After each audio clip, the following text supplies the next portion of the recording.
بسم الله الرحمن الرحيم. الحمد لله رب العالمين،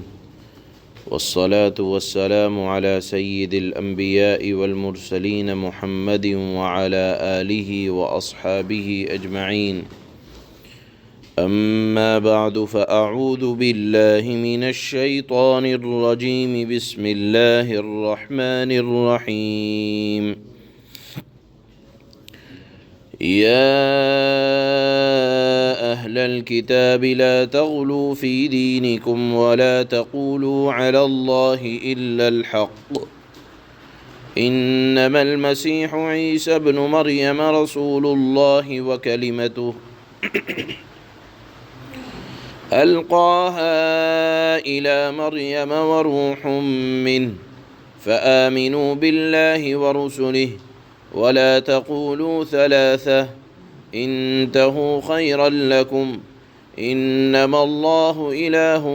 واحد سبحانه أن يكون له ولد، له ما في السماوات وما في الأرض، وكفى بالله وكيلا. صدق الله مولانا العلی العظیم. گزشتہ رکوع میں اللہ تعالیٰ نے یہود کے ایک عقیدہ تفریط کی برائی بیان فرمائی تھی،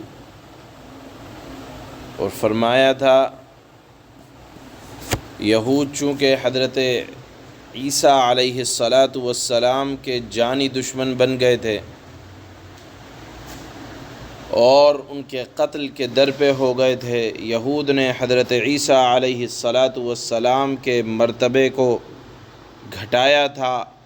اور اتنا گھٹایا کہ العیاذ باللہ ان کی والدہ ماجدہ حضرت مریم علیہ السلام پر الزام لگا دیا، ان کو متہم کر دیا۔ اللہ تعالیٰ نے ان کے اس عقیدے کو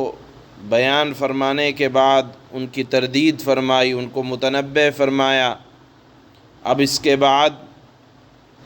نصارہ کے عقیدہ افراد کہا جاتا ہے کہ مذہب میں اپنی طرف سے آگے بڑھ جانا، تو یہ حضرت عیسیٰ علیہ السلام کی تعظیم میں اتنا آگے بڑھے، اتنا مبالغے سے کام لیا کہ ان کو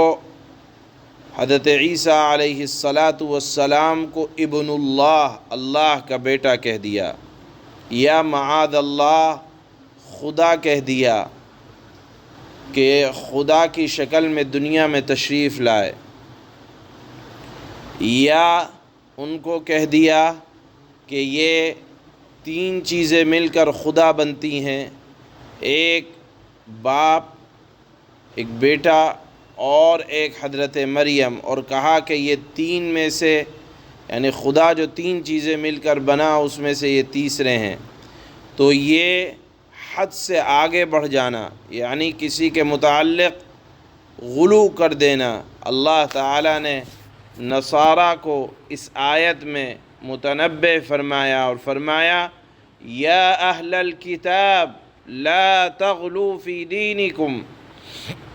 اہل کتاب یعنی انجیل والو، اپنے دین میں مبالغہ نہ کرو، یعنی حد سے آگے نہ بڑھو، اور اللہ کے متعلق سوائے حق بات کے کوئی لفظ نہ کہو۔ آپ کو بتایا ابھی کہ جس وقت قرآن نازل ہو رہا تھا اس وقت بھی نصارہ میں بڑے بڑے عقیدہ رکھنے والے تین مختلف قسم کے گروہ تھے۔ ایک گروہ کہا کرتا تھا کہ مسیح عین خدا ہیں، حضرت عیسیٰ عین خدا ہیں جو خدا کی شکل میں دنیا میں تشریف لے آئے، یا یہ کہا کرتے تھے کہ خدا حضرت عیسیٰ کی شکل میں دنیا میں آ گیا، العیاذ باللہ۔ دوسرا فرقہ کہا کرتا تھا کہ خدا کے بیٹے ہیں۔ تیسرا فرقہ کہا کرتا تھا کہ جو عقیدہ تثلیث کا قائل تھا، یعنی تین میں کے ایک ہیں، اور 3 سے مراد ان کا باپ، بیٹا اور حضرت مریم کو لیا کرتے تھے، یا ایک گروہ اس بات کا قائل تھا کہ باپ، بیٹا اور روح القدس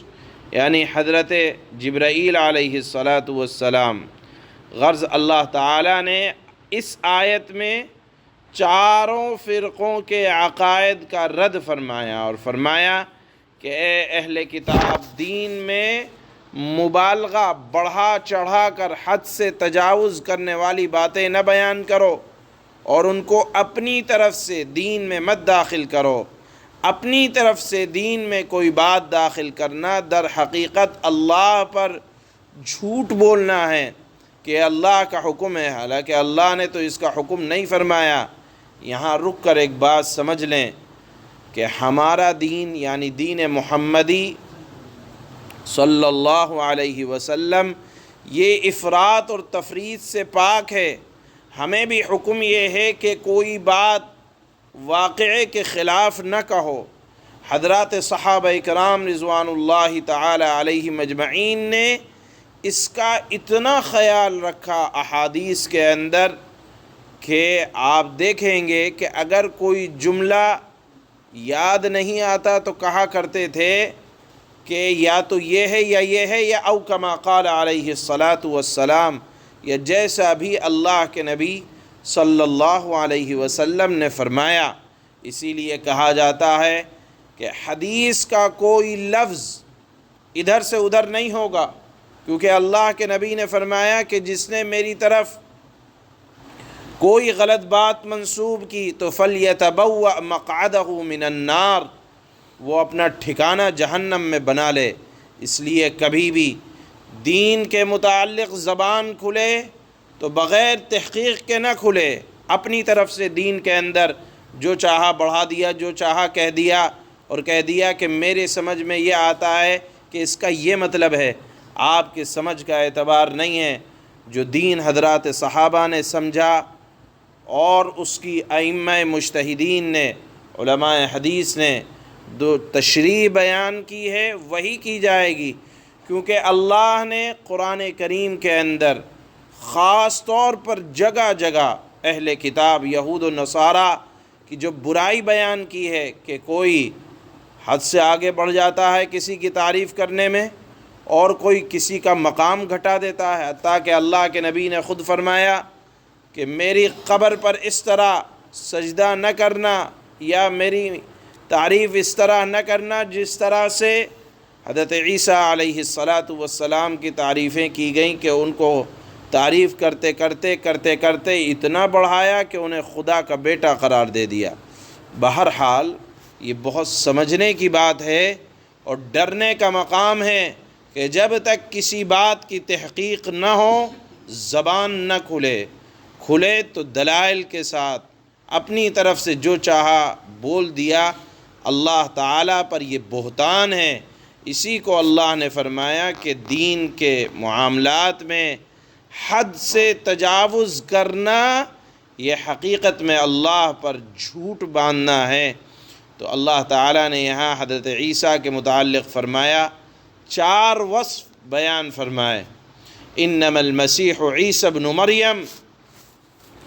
کہ پہلا وصف یہ ہے حضرت عیسیٰ کا کہ وہ عیسیٰ ابن مریم ہیں، یعنی مریم کے بیٹے ہیں، بغیر باپ کے دنیا میں تشریف لائے، اور یہ معاذ اللہ کسی عمل بد کی بنیاد پر نہیں آئے، جیسا کہ یہود نے حضرت عیسیٰ کی والدہ حضرت مریم پر الزام لگایا، اور نہ وہ معاذ اللہ خدا یا خدا کے بیٹے ہیں جیسے نصارہ کہتے ہیں، بلکہ وہ عیسیٰ ابن مریم یعنی مریم کے بیٹے ہیں۔ دوسرا وصف حضرت عیسیٰ کا اللہ نے یہاں یہ بیان فرمایا کہ رسول اللہ، وہ اللہ کے رسول یعنی خدا کے پیغمبر ہیں۔ اس میں یہود کا بھی رد ہے اور نصارہ کا بھی۔ یہود تو آپ کو حضرت عیسیٰ کو رسول مانتے ہی نہیں تھے، بلکہ معاذ اللہ آپ کو جھوٹا یا جادوگر کہتے۔ نصارہ آپ کو خدا یا خدا کا بیٹا کہتے۔ اللہ نے فرمایا کہ وہ خدا نہیں ہے، نہ خدا کے بیٹے ہیں، وہ تو رسول اللہ ہیں۔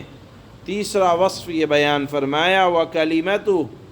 کہ وہ اللہ کے کلمہ یعنی کلمہ کن سے پیدا ہوئے بلا سبب ظاہری کے۔ حضرت امام غزالی رحمہ اللہ نے لکھا ہے کہ بچے کی پیدائش میں دو چیزیں کار فرما ہوتی ہیں، ایک تو ہوتا ہے نطفہ اور ایک ہوتا ہے اللہ کا حکم۔ جب اللہ تعالیٰ کو کوئی بچہ وجود میں لانا ہوتا ہے تو نطفہ رحم مادر میں جاتا ہے اور اللہ کا حکم ہوتا ہے اور بچہ وجود میں آ جاتا ہے۔ حضرت عیسیٰ کے حق میں پہلا عامل یعنی نطفہ تو موجود نہیں ہے، دوسرے عامل کی طرف نسبت کر کے کہا اللہ نے آپ کو کلمت اللہ یعنی اللہ کے حکم سے وہ پیدا ہوئے ہیں، بغیر ظاہری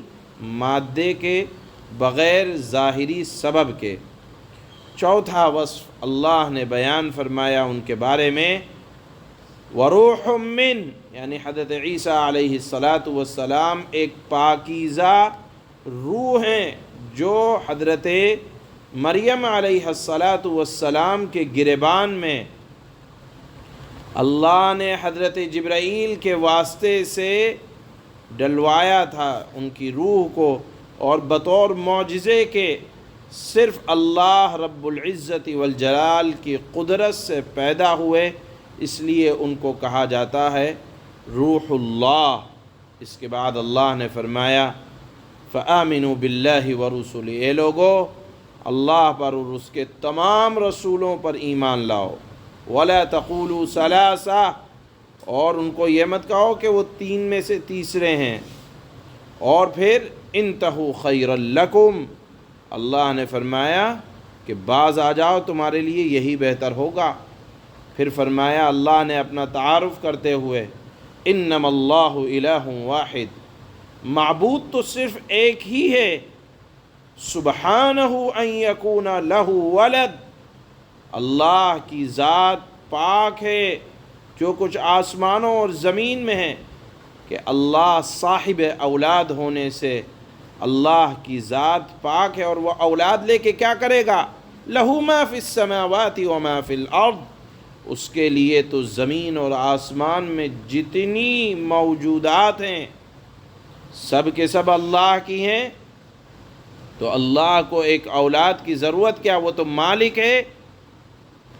آسمان اور زمین کے درمیان یا آسمان اور زمین میں پائی جانے والی ہر چیز کے۔ اللہ نے فرمایا وَكَفَى بِاللَّهِ وَكِيلًا، غرض اللہ تعالیٰ بڑے کارساز ہیں، اس کو اولاد کی یا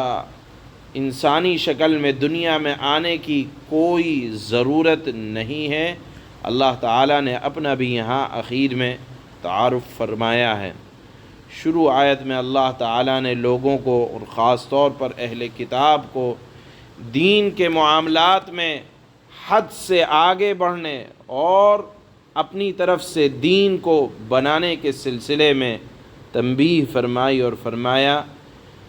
یا اہل الکتاب لا تغلوا فی دینکم ولا تقولوا علی اللہ الا الحق، اے اہل کتاب اپنے دین میں حد سے آگے نہ بڑھو اور اللہ کے بارے میں حق کے سوا کوئی بات نہ کہو۔ انما المسیح عیسی ابن مریم رسول اللہ وکلمتہ، مسیح عیسیٰ ابن مریم تو محض اللہ کے رسول ہیں اور اللہ کا ایک کلمہ تھا جو اس نے مریم تک پہنچا دیا، القاها الى مریم وروح من، اور ایک روح تھی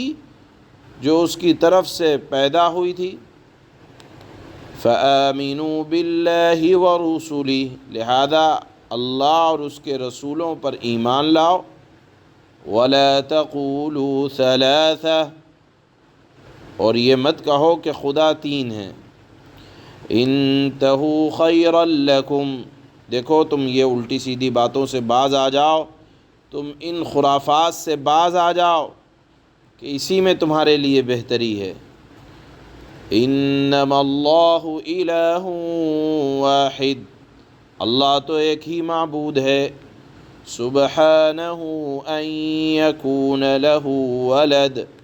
وہ اس بات سے بالکل پاک ہے کہ اس کا کوئی بیٹا ہو، لہ ما فی السماوات وما فی الارض، آسمانوں اور زمین میں جو کچھ ہے سب اللہ ہی کا ہے، وَكَفَى بِاللَّهِ وَكِيلًا، اور سب کی دیکھ بھال کے لیے اللہ تنہا کافی ہے۔ سبحان اللہ۔